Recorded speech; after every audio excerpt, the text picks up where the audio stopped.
E aí, meus queridos, tudo bem com vocês?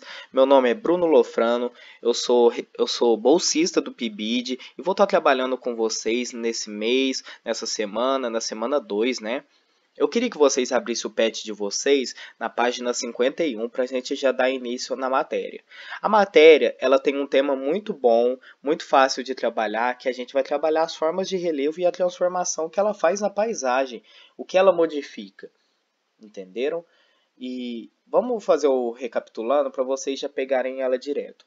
Os relevos são diferentes formas encontradas na superfície terrestre. As formas de relevo são ocasionadas devido à ação dos agentes naturais, conhecidos como agentes internos e agentes externos. Os agentes internos são responsáveis pela estrutura do relevo, já que os externos modelam a superfície. O relevo também pode ser alterado pela ação do humano. Nesse caso, denomina-se como agente antrópico. Dessa forma, considera-se que a paisagem, ou seja, a superfície terrestre, está em constante transformação. Eu vou levantar aqui com vocês uns conceitos muito importantes que a gente vai trabalhar, que é muito importante para a formação de vocês e que vocês vão levar para o resto da vida, para vocês nunca esquecerem isso.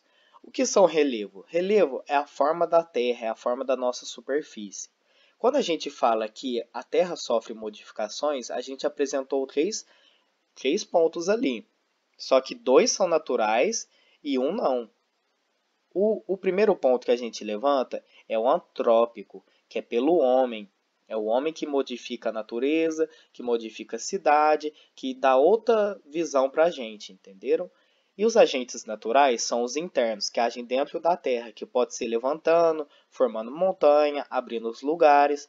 E tem como principal agente, né, os que vão agir, são o tectonismo, os abalos sísmicos e até vulcanismo. Já os externos, que agem de fora, como o circuito da água, a erosão, que também modifica o relevo, e os principais que agem nela são vento, chuva, neve, a temperatura, a alternância da temperatura, né, que é ela caindo, ela subindo, e até mesmo seres vivos daquele próprio lugar. Entenderam?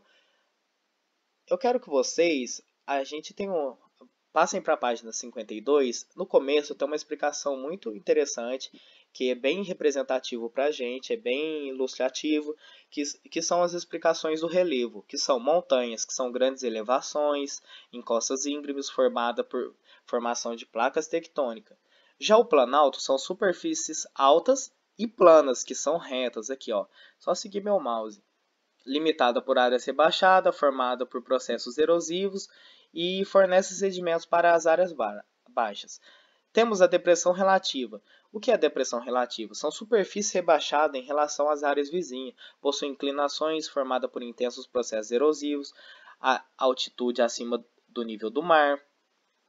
Já o vale são subcategorias do relevo, representada por uma depressão, encontra-se em duas encostas, por ele correm cursos d'água. Aqui, ó. E temos a depressão absoluta, que são superfície rebaixada, possui inclinações formada por processos endógenos, altitude abaixo do nível do mar. E temos a planície, que são áreas planas formadas por acúmulo de sedimentos, baixa altitude, que é próximo ao nível do mar. É uma coisa interessante da gente saber. Aqui mesmo na página 52, a gente vai começar com as atividades. E na atividade 1, ele pede para a gente ler o texto e analisar a imagem para responder a questão. O texto são Caminhos do São Francisco e aposta da diversificação turística em Alagoas. Como uma opção fora do tradicional sol e mar, quem deseja aproveitar uma viagem como aventura histórica, cultura e belezas naturais, vai encontrar os passeios ideais na região do Caminho São Francisco, que guarda uma das principais riquezas do estado.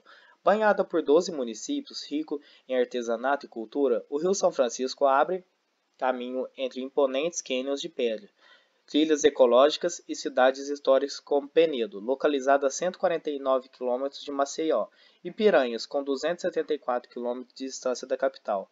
As cidades têm seu conjunto histórico e paisagístico tombado pelo Instituto de Patrimônio Histórico e Artístico Nacional.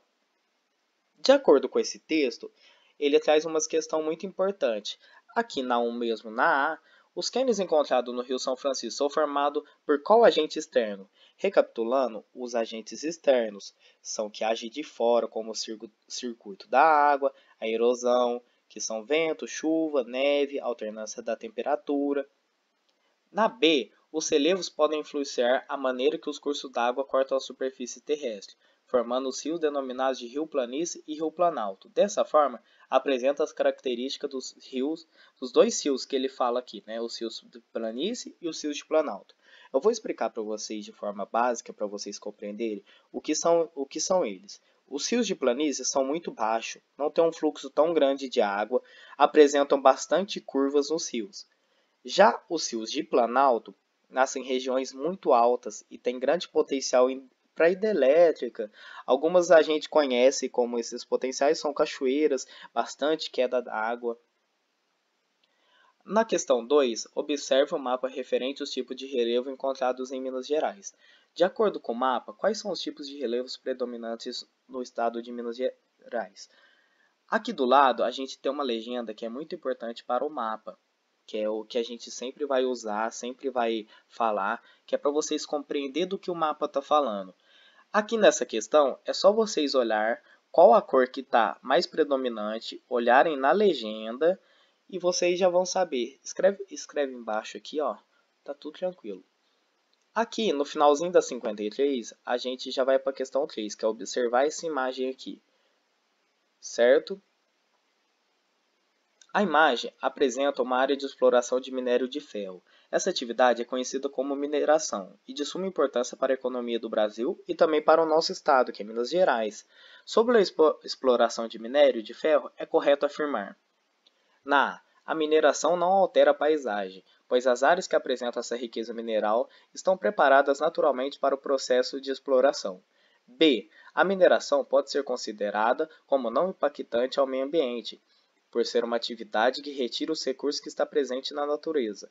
Na C, as barragens de rejeito são reservatórios utilizados pelas empresas mineradoras destinadas para reter água e resíduos sólidos durante o processo de exploração mineral. Esses reservatórios são seguros e não apresentam impactos ambientais ou problemas de infraestrutura que levam ao seu rompimento. Na D, a exploração mineral transforma a paisagem e causa diversos impactos sobre o meio ambiente, além da perda de biodiversidade local. Pode ocasionar poluição dos recursos hídricos, poluição do ar, poluição sonora e também desastres socioambientais. Aqui, no comecinho da página 55, eles nos dão 4 imagens para a gente nessa atividade, que é muito interessante a gente observar. Após a observação das imagens, indique quais agentes externos transformaram a paisagem. É só vocês olharem aqui de acordo com ela, de acordo com o que eu expliquei um pouco acima, que vocês vão compreender para fazer essa atividade. Qualquer dúvida é só mandar mensagem para a gente que a gente está à disposição para vocês fazerem os exercícios, certo? Obrigado e até a próxima!